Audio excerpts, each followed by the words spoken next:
Hey guys, it's Mr. Golias. We're taking a look at the TinkerCAD Level 1 Summative.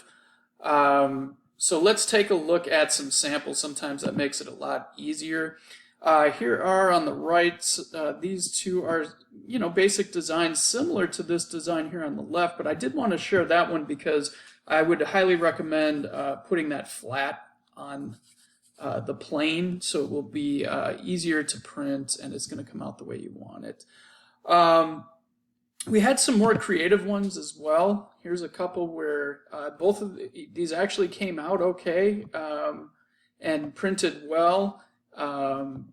Here's a couple more, and you can see on these last four where they are kind of personalizing and making them relate to things they like.